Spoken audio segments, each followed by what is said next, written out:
कक्षा 8वीं विषय विज्ञान। आज हम छठा पाठ पढ़ेंगे, दहन और ज्वाला। हम अपने घरों में, उद्योगों में और वाहनों को चलाने के लिए विभिन्न प्रकार के ईंधनों का उपयोग करते हैं। ये ईंधन मुख्य रूप से लकड़ी, कोयला, पेट्रोल, डीजल, संपीड़ित प्राकृतिक गैस आदि होते हैं। इनमें से कुछ ईंधन ज्वाला के साथ जलते हैं, जबकि अनेक ऐसे पदार्थ हैं जो बिना ज्वाला के जलते हैं।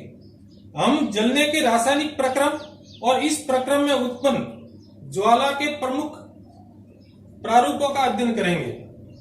पहला है दहन। दहन क्या है? हम जानते हैं कि मैग्नीशियम जलकर मैग्नीशियम ऑक्साइड बनाता है और ऊष्मा तथा प्रकाश उत्पन्न करता है। इसी प्रकार कास्ट कोयला वायु में जलकर कार्बन डाइऑक्साइड गैस, ऊष्मा और प्रकाश देता है। वह रासायनिक प्रक्रम जिसमें पदार्थ ऑक्सीजन से अभिक्रिया कर ऊष्मा देता है दहन कहलाता है। जिस प्रकार का दहन होता है वह दाह्य पदार्थ कहलाता है। इसे ईंधन भी कहते हैं। ईंधन ठोस, द्रव या गैस हो सकता है। दहन के लिए वायु आवश्यक होती है। विभिन्न पदार्थ विभिन्न ताप पर आग पकड़ते हैं। वह न्यूनतम ताप जिस पर कोई पदार्थ जलने लगता है उसका ज्वलन ताप कहलाता है।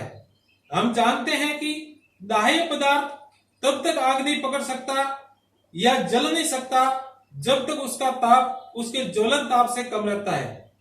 किसी भी पदार्थ के दहन के लिए उसका ताप उसके ज्वलन ताप तक पहुंचना आवश्यक है। जिन पदार्थों का ज्वलन ताप बहुत कम होता है और जो ज्वाला के साथ सरलतापूर्वक आग पकड़ लेते हैं ज्वलनशील पदार्थ कहलाते हैं, जैसे पेट्रोल, एल्कोहल, द्रवित पेट्रोलियम गैस आदि। हम आग पर नियंत्रण कैसे पाते हैं? जब किसी घर, दुकान या कारखाने में आग लगती है तो हम फायर ब्रिगेड को बुलाते हैं। फायर ब्रिगेड आग पर जल डालती है। जल ज्वलनशील पदार्थों को ठंडा करता है, जिससे उसका ताप उसके ज्वलन ताप से कम हो जाता है। ऐसा करने से आग का फैलना रुक जाता है।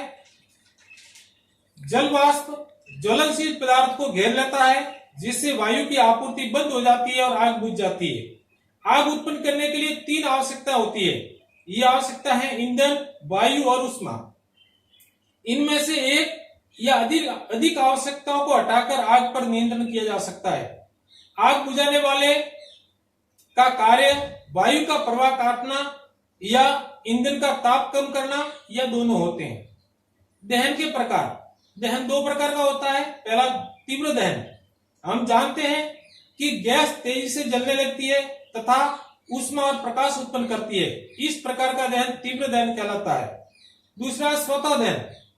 इस प्रकार का दहन जिसमें पदार्थ बिना किसी प्रत्यक्ष कारण के अचानक लपटों के साथ जलने उठता है स्वतः दहन कहलाता है। ज्वाला।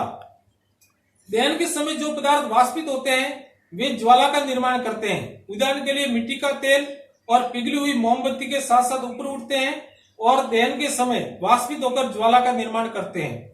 इसके विपरीत लकड़ी का कोयला वाष्पित नहीं होता और कोई ज्वाला नहीं देता। ईंधन। घरेलू और औद्योगिक उपयोगों से संबंधित ऊष्मा ऊर्जा के प्रमुख स्रोत लकड़ी, कास्ट कोयला, पेट्रोल, मिट्टी का तेल आदि है। ये पदार्थ ईंधन कहलाते हैं। अच्छा ईंधन वह है जो सहज उपलब्ध हो जाता है। यह सरल, सस्ता होता है और वायु में सामान्य दर से सुगमता पूर्वक जलता है। यह अधिक मात्रा में ऊष्मा उत्पन्न करता है। यह जलने के उपरांत कोई अवांछनीय पदार्थ नहीं छोड़ता। ईंधन दक्षता।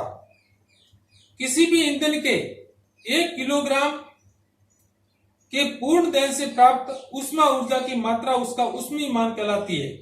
ईंधन के ऊष्मीय मान को किलोग्राम, किलो जूल प्रति किलोग्राम मात्रक द्वारा प्रदर्शित किया जाता है। ईंधन के हानिकारक प्रभाव।